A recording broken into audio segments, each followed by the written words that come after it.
And we're kicking off with LA Knight, who at this time is one of the most popular superstars in WWE, and few have gotten over with the crowd in the same way as the former Max Dupree.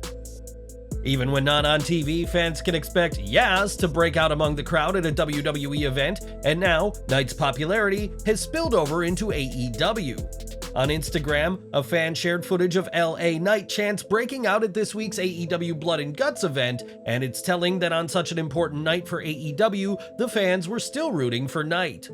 Knight would even share footage of the fans chanting his name, as the former Impact World Champion is clearly elated that his overness has spread to AEW. Knight has yet to hold gold on WWE's main roster, but is part of the US title invitational and is being considered as a favorite to win the whole thing and challenge Austin Theory at SummerSlam.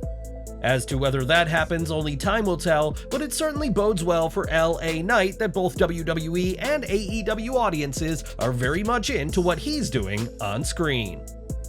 For months, Bray Wyatt has been missing from WWE TV, with all references to the former Universal Champion drying up due to his hiatus. There's no sign of Wyatt returning anytime soon due to his illness, but this week, Bray did break his silence on social media, but in a way fans didn't expect.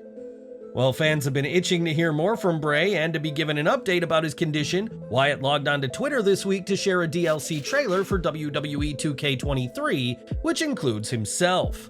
In addition to Bray, the new Revel with Wyatt pack includes Zeus, Valhalla of the Viking Raiders, Joe Gacy, Blair Davenport, and Uncle Howdy. While it may not have been the silence-breaking comments fans were hoping for, it shows that WWE and Wyatt are still working together, even though he's not on screen. Who knows when, if ever, we see the likes of Bray Wyatt and Uncle Howdy on TV again, but for fans of the former Fiend, they can at least keep him active in the world of WWE 2K23. More from WWE 2K23 now, and as we mentioned, the new Revel with Wyatt DLC comes with a bunch of new characters, including the mysterious Uncle Howdy. Given that Howdy only debuted for WWE in late 2022, not long after Bray's return, this marks his debut in a WWE video game, or does it? When you go into the championship history section of the game, you'll discover that Uncle Howdy is listed as a one-time NXT champion, apparently having held the title in real life for 280 days.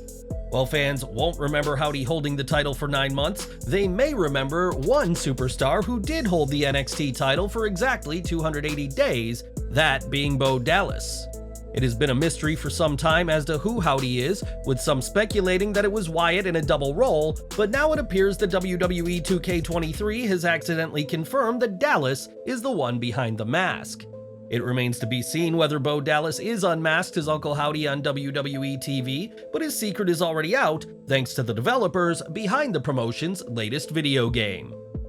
It wasn't long after AEW began that WWE started poaching talent, with Vince McMahon even asking Chris Jericho to get out of his contract mere days after AEW launched. In recent months, though, we haven't heard of any efforts by WWE to try and sign AEW talent, but that's not because Vince McMahon isn't interested in the competition. On Wrestling Observer Radio, Dave Meltzer explained that WWE is very leery when it comes to trying to win over talent right now because of the ongoing lawsuit with MLW. Major League Wrestling has claimed that WWE pressured a broadcast partner to back out of a deal, which would have seen MLW broadcast around the world in a great deal for the promotion. Given that MLW is stating that WWE has an unfair monopoly on wrestling, it's not hard to see why WWE doesn't want to do anything right now, which could make them look like the bad guys. It was added that if something does get out of WWE going behind AEW's back, Ari Emanuel wouldn't fire Vince McMahon, but there would be a scapegoat who'd certainly lose their job. With the WWE Endeavor deal being finalized and the MLW lawsuit in full swing, Vince McMahon is playing things safe for now, so don't expect anyone to jump ship from AEW anytime soon. Vince McMahon may be acting uncharacteristically cautious at this time, but that doesn't mean that there aren't AEW talent who are considering a move to WWE. Many have said that the way Cody Rhodes has been treated since returning to WWE has been part of an effort to lure AEW talent over, and if so, then this strategy is paying off. On his show, Meltzer said that there are many wrestlers in AEW who have, at the very least, an interest in hearing an offer from WWE. We can't say for certain who is interested in talking with WWE, but it appears right now the MLW lawsuit is proving very useful for Tony Khan when it comes to retaining talent.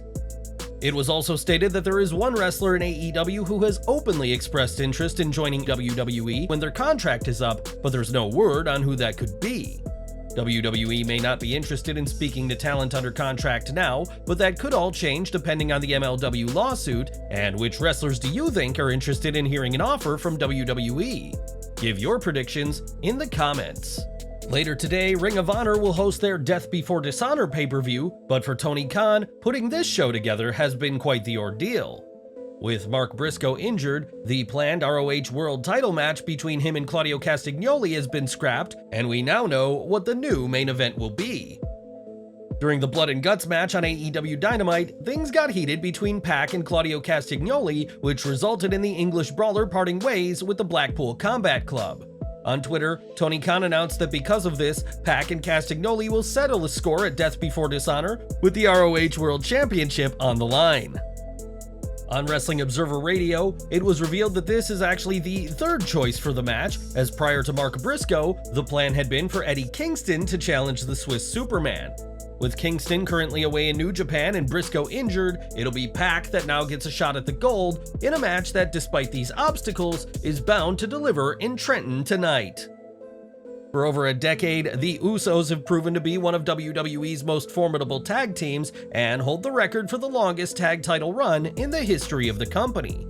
In addition to this accolade, the pair are former WWE Tag Team Champions, SmackDown Tag Champs, and undisputed WWE Tag Champs, and have now earned some major praise from a tag team veteran. During Busted Open Radio, Bully Ray praised Jimmy and Jay, saying the Bloodline angle wouldn't have had the same impact without them, and called the Usos the best team in WWE history.